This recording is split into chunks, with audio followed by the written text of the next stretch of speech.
প্রিয় দর্শক, আজ আমরা জানব লা হাওলা ওয়ালা কুওয়াতা ইল্লা বিল্লাহ কোন সময় কতবার পড়লে মনের আশা পূরণ হবে, দুশ্চিন্তা পেরেশানি দূর হবে, গুনাহ খাতা মাফ হবে। এবং আমরা জানব কোন সময় কতবার পড়লে জান্নাতের গুপ্ত ধনভাণ্ডারের মালিক হওয়া যায়।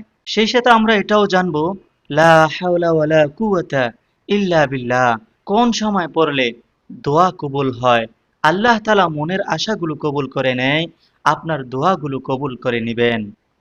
প্রিয় দর্শক, যারা অভাবে অনটনে আছেন, দুঃখ কষ্ট পেরেশানির মধ্যে আছেন, এবং যাদের চিন্তা ভাবনা হলো, যাদের আশা হলো জান্নাতের গুপ্ত ধনভাণ্ডারের মালিক হওয়া, তাদের জন্য আজকের এই ভিডিওটি। সুতরাং আমি আপনাদের নিকট আশা রাখব আপনারা না টেনে ভিডিওটি সম্পূর্ণ দেখবেন। ভিডিওটি উপকারী মনে হলে আপনার প্রিয়জনদের নিকট ভিডিওটি শেয়ার করে দিবেন। চ্যানেলটি যদি এখনো সাবস্ক্রাইব করে না থাকেন, এখনই সাবস্ক্রাইব করে ফেলবেন ইনশাআল্লাহ। প্রিয় দর্শক, লা হাওলা ওয়ালা কুওয়াতা ইল্লা বিল্লাহ এটি একটি গুরুত্বপূর্ণ জিকির। এই জিকিরকে যখন আপনি করবেন, আপনি গুরুত্ব সহকারে করতে হবে। আপনি যদি এই জিকিরের ফজিলতটি জানেন, আশা করি যে আপনার মনের মধ্যে আগ্রহ জাগবে লা হাওলা ওয়ালা কুওয়াতা ইল্লা বিল্লাহ এর জিকির বেশি বেশি পরিমাণে করতে। তাই আমরা প্রথমে আপনাদেরকে জানাবো জিকিরের ফজিলত সম্পর্কে। আল্লাহ তাআলা কুরআনুল কারীমের মধ্যে জিকির প্রসঙ্গে বলেন, হে মুমিন বান্দারা, তোমরা আল্লাহ তাআলাকে বেশি বেশি পরিমাণে স্মরণ করো এবং সকাল সন্ধ্যায় আল্লাহ তাআলার পবিত্রতা বর্ণনা করো। সূরা আহজাব আয়াত 41। প্রিয় দর্শক, জিকির একটি আরবি শব্দ। এই জিকিরের মানে হলো স্মরণ করা। আল্লাহ তাআলা কুরআনুল কারীমের মধ্যে বলেন, হে মুমিন বান্দারা, তোমরা তোমার রবকে সকাল সন্ধ্যায় স্মরণ করো, সকাল সন্ধ্যায় তোমরা তোমার রবের জিকির করো অনুনয় বিনয় ও ভীতি সহকারে এবং অনুচ্চ সুরে। আল্লাহ তাআলা আরো বলেন, তোমরা গাফিলদের অন্তর্ভুক্ত হয়ে যেও না। কথাটি আল্লাহ তাআলা সূরা আরাফের 222 নম্বর আয়াতের মধ্যে বলেছেন। অন্য আয়াতের মধ্যে আল্লাহ তাআলা আরো বলেন, হে মুমিন বান্দারা, তোমরা যখন নামাজ পড়া শেষ করবে, আল্লাহ তাআলাকে তোমরা বেশি বেশি পরিমাণে স্মরণ করবে, শোয়া অবস্থায়, বসা অবস্থায় কিংবা হাঁটা অবস্থায়। যে যে অবস্থায় থাকো না কেন, তোমরা তোমার রবকে বেশি বেশি পরিমাণে স্মরণ করবে। সূরা আন-নিসা আয়াত 103। হযরতে আবু মুসা আশআরী রাদিয়াল্লাহু তাআলা আনহু থেকে একটি হাদিস বর্ণিত। তিনি বলেন, নবী করিম সাল্লাল্লাহু আলাইহি ওয়াসাল্লাম বলেছেন, জিকির করা ব্যক্তি এবং জিকির না করা ব্যক্তির মধ্যে পার্থক্য হলো মৃত এবং জীবিত মানুষের মতন। যে ব্যক্তি জিকির করে ওই ব্যক্তির সাদৃশ্য হলো জীবিত ব্যক্তির সাথে, আর যে ব্যক্তি জিকির করে না ওই ব্যক্তির সাদৃশ্য হলো মৃত মানুষের সাথে। রাসূল সাল্লাল্লাহু আলাইহি ওয়াসাল্লামের কথা দ্বারা বোঝা যায় যে আপনি যদি আপনার অন্তরকে জীবিত রাখতে চান, তাহলে আপনার জন্য উচিত হলো আপনি বেশি বেশি পরিমাণে জিকির করেন।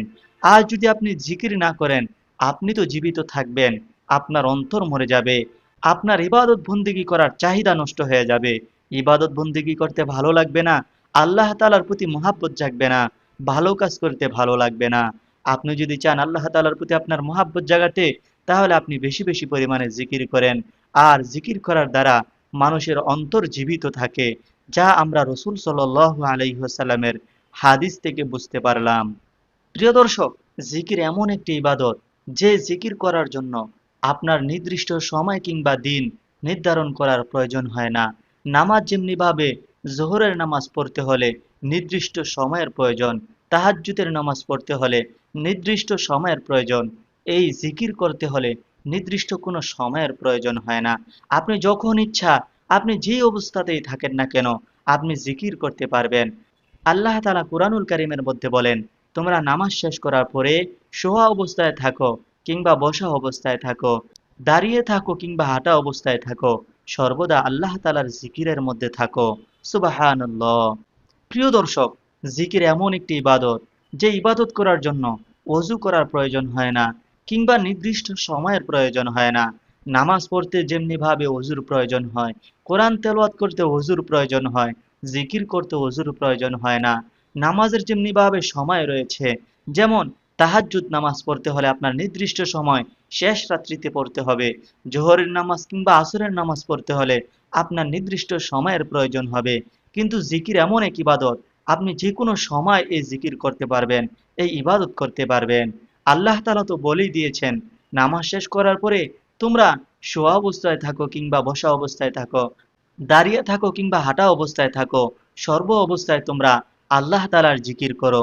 আর এই জিকির যদি আপনি বেশি বেশি পরিমাণে করতে পারেন, এর প্রতিদান হলো আল্লাহ তাআলার সন্তুষ্টি। আপনি যদি জিকির বেশি বেশি পরিমাণে করেন, আল্লাহ তাআলা আপনার উপর সন্তুষ্ট হয়ে যাবেন। আর যেই ব্যক্তির উপর আল্লাহ তাআলা সন্তুষ্ট হয়ে যায়, ওই ব্যক্তির জন্য আল্লাহ তাআলাই যথেষ্ট হয়ে যায়। জান্নাতে যাওয়ার পথে তার জন্য আর কোনো বাধা থাকে না, তার জন্য আর কোনো বিপত্তি থাকে না। ওই ব্যক্তির জন্য জান্নাত সুনিশ্চিত হয়ে যায়। সুবহানাল্লাহ। প্রতিটা মুমিন মুসলমানের আশা হলো সে জান্নাত লাভ করবে। আর যদি আল্লাহ তাআলা কোনো মুমিন মুসলমানের উপর সন্তুষ্ট হয়ে যায়, ওই ব্যক্তির জান্নাত লাভ করতে আর বাধা কিসের? ওই ব্যক্তি তো জান্নাতে যাবে, সুনিশ্চিতভাবে ওই ব্যক্তি জান্নাতে যাবে ইনশাআল্লাহ। এজন্য মনে রাখবেন, জিকিরের বিকল্প নাই। আপনি যদি আপনার আল্লাহকে খুব দ্রুত সন্তুষ্ট করতে চান, তাহলে আপনি বেশি পরিমাণে আল্লাহ তাআলাকে স্মরণ করুন। আল্লাহ তাআলার সিফতি নামগুলো নিয়ে আপনি জিকির করুন। আল্লাহ তাআলার গুণবাচক নামগুলো নিয়ে আপনি জিকির করুন। দর্শক, এই জিকির এত সহজ একটি ইবাদত। এই সহজ ইবাদত হওয়ার পরেও যদি আমরা জিকির না করি, কেমন যেন আল্লাহ তাআলার ব্যাপারে উদাসীনতার পরিচয় বহন করে। আমরা চাই না আল্লাহ তাআলার ব্যাপারে উদাসীন হব, যা একজন মুমিনের ক্ষেত্রে কখনোই কাম্য নয়। হযরত আবু দারদা রাদিয়াল্লাহু তাআলা আনহু একটি হাদিস বর্ণনা করেন। তিনি বলেন, রাসূল আকরাম সাল্লাল্লাহু আলাইহি ওয়াসাল্লাম বলেছেন, যাদের জিহ্বা জিকির দ্বারা ভিজা থাকবে, জিকির দ্বারা যাদের জিহ্বা উষ্ণ থাকবে, ওই ব্যক্তি হাসতে হাসতে জান্নাতে যাবে। সুবহানাল্লাহ। কত সুন্দর কথা রাসূল সাল্লাল্লাহু আলাইহি ওয়াসাল্লাম বলেছেন। আপনার জিহ্বা যদি জিকির দ্বারা উষ্ণ থাকে, জিকির যদি আপনার জিহ্বার সঙ্গী হয়, আপনি যদি বেশি পরিমাণে জিকির করেন, তাহলে আপনি হাসতে হাসতে জান্নাতে যাবেন। সুবহানাল্লাহ। এছাড়াও নবী করিম সাল্লাল্লাহু আলাইহি ওয়াসাল্লাম থেকে আরো একটি হাদিস বর্ণিত হয়েছে। তিনি বলেন, প্রতিটা জিনিসের মরিচা দূর করার যন্ত্র রয়েছে। ঠিক তেমনি ভাবে অন্তরের মরিচা যদি কোনো ব্যক্তি দূর করতে চায়, সে যেন বেশি বেশি পরিমাণে জিকির করে। প্রিয় দর্শক, আমরা এমন একটি সময়ে দুনিয়ার মধ্যে আসছি, যে সময়টি হলো গুনাহের সময়। মানুষ অধিক পরিমাণে গুনাহ করে। আমরা চলতে ফিরতে উঠতে বসতে গুনাহ করে থাকি। এই গুনাহ সম্পর্কে নবী করিম সাল্লাল্লাহু আলাইহি ওয়াসাল্লাম বলেন, যদি কোনো ব্যক্তি একবার গুনাহ করে, ওই ব্যক্তির অন্তরের মধ্যে একটি দাগ পড়ে যায়, কালো দাগ পড়ে যায়। ওই ব্যক্তি যদি আবার গুনাহ করে, ওই ব্যক্তির অন্তরের মধ্যে আরো একটি কালো দাগ পড়ে যায়। এমনি ভাবে যখন গুনাহ করতে থাকে আর অন্তরের মধ্যে কালো দাগ পড়তে থাকে, একটা সময় এই অন্তর কালো হয়ে যায়, একটা সময় এই অন্তর নষ্ট হয়ে যায়, যার কারণে মানুষ নামাজ পড়তে ভালো লাগে না, যার কারণে ইবাদত বন্দিগি করতে ভালো লাগে না। নবী করিম সাল্লাল্লাহু আলাইহি ওয়াসাল্লাম এই হাদিসের মাধ্যমে বলেছেন, তোমার অন্তর যদি কালো হয়ে যায়, তাহলে এই অন্তরকে পরিষ্কার করতে পারবে একমাত্র জিকির দ্বারা। জিকিরের বিকল্প নেই, কেননা অন্তর পরিষ্কার করার হাতিয়ার হলো, যন্ত্র হলো জিকির। সুবহানাল্লাহ। প্রিয় দর্শক, আমাদের মধ্যে কি আজও এরকম লোক খুঁজে পাওয়া যাবে, যে কিনা চাইবে আল্লাহ তাআলা ওই ব্যক্তিকে ক্ষমা না করুক? অথচ আমরা সকলেই চাই আল্লাহ তাআলা আমাদেরকে ক্ষমা করে দেখ, আমার দুশ্চিন্তা পেরেশানিগুলো দূর হয়ে যাক, আমার দুঃখ কষ্ট পেরেশানিগুলো আল্লাহ তাআলা দূর করে দেখ। আমি চিন্তামগ্ন থাকতে চাই না, দুশ্চিন্তা নিয়ে বাঁচতে চাই না। আর যদি কোনো ব্যক্তি লা হাওলা ওয়ালা কুওয়াতা ইল্লা বিল্লাহ এই জিকিরটি বেশি বেশি পরিমাণে করতে পারে, আল্লাহ তাআলা ওই ব্যক্তির চিন্তা পেরেশানি দূর করে দিবেন, দুঃখ কষ্ট দূর করে দিবেন। লা হাওলা ওয়ালা কুওয়াতা ইল্লা বিল্লাহ এই বাক্যটির অর্থ হলো, আল্লাহ ছাড়া কোনো ব্যক্তি ভরসার অধিকারী নেই, একমাত্র ভরসার অধিকারী হলেন আল্লাহ। লা হাওলা ওয়ালা কুওয়াতা ইল্লা বিল্লাহর জিকির আমরা কখন করব? সাধারণত মানুষ যখন তার সক্ষমতার বাহিরে কোনো কাজের সম্মুখীন হয়, তখন এই জিকিরটি বেশি বেশি করে করে। এছাড়াও এই দোয়াটি পড়া হয় শয়তানের কুমন্ত্রণা থেকে বাঁচার জন্য, শয়তানের ধোঁকা থেকে বাঁচার জন্য এই দোয়াটি বেশি বেশি পরিমাণে পড়া হয়। তারপর মুয়াজ্জিন যখন আজানের সময় হাইয়া আলাস সালাহ হাইয়া আলাস সালাহ হাইয়া আলাল ফালাহ হাইয়া আলাল ফালাহ বলে, তখন আজানের জবাবে লা হাওলা ওয়ালা কুওয়াতা ইল্লা বিল্লাহ এই জায়গাগুলোতে পড়তে হয়। লা হাওলা ওয়ালা কুওয়াতা ইল্লা বিল্লাহ এর ফজিলত প্রসঙ্গে নবী করিম সাল্লাল্লাহু আলাইহি ওয়াসাল্লাম থেকে একটি হাদিস। হযরত আবু মুসা আশআরী রাদিয়াল্লাহু তাআলা আনহু বলেন, নবী করিম সাল্লাল্লাহু আলাইহি ওয়াসাল্লাম একদিন আমাকে ডেকে বললেন, ওহে আবু মুসা, আমি কি তোমাকে এমন একটি আমলের কথা বলে দিব যে আমলের মাধ্যমে তুমি জান্নাতের গুপ্ত ধনভাণ্ডারের মালিক হতে পারবা? তখন আবু মুসা আশআরী রাদিয়াল্লাহু তাআলা আনহু বলেন, অবশ্যই ইয়া রাসূলুল্লাহ, আপনি আমাকে বলে দিন। তখন রাসূল সাল্লাল্লাহু আলাইহি ওয়াসাল্লাম বলেন, আবু মুসা আশআরী, সেটি হলো লা হাওলা ওয়ালা কুওয়াতা ইল্লা বিল্লাহ। তুমি লা হাওলা ওয়ালা কুওয়াতা ইল্লা বিল্লাহ বেশি বেশি পরিমাণে পড়ো, আল্লাহ তাআলা তোমাকে জান্নাতের গুপ্ত ধনভাণ্ডারের মালিক বানাবেন। সুবহানাল্লাহ। এ প্রসঙ্গে আরো একটি হাদিস নবী করিম সাল্লাল্লাহু আলাইহি ওয়াসাল্লাম থেকে বর্ণিত। হযরত আবু যর রাদিয়াল্লাহু তাআলা আনহু বলেন, নবী করিম সাল্লাল্লাহু আলাইহি ওয়াসাল্লাম আমাকে বললেন, ওহে আবু যর, আমি কি তোমাকে জান্নাতের গুপ্ত ধনভাণ্ডারের কথা বলে দিব? তখন আবু যর রাদিয়াল্লাহু তাআলা আনহু বলেন, অবশ্যই ইয়া রাসূলুল্লাহ, আপনি আমাকে বলে দিন জান্নাতের গুপ্ত ধনভাণ্ডার সম্পর্কে। তখন রাসূল সাল্লাল্লাহু আলাইহি ওয়াসাল্লাম বললেন, আবু যর, এই গুপ্ত ধনভাণ্ডার হলো লা হাওলা ওয়ালা কুওয়াতা ইল্লা বিল্লাহ। এই জিকির তুমি বেশি বেশি পরিমাণে পড়ো, তুমি জান্নাতের গুপ্ত ধনভাণ্ডারের মালিক হবে। সুবহানাল্লাহ।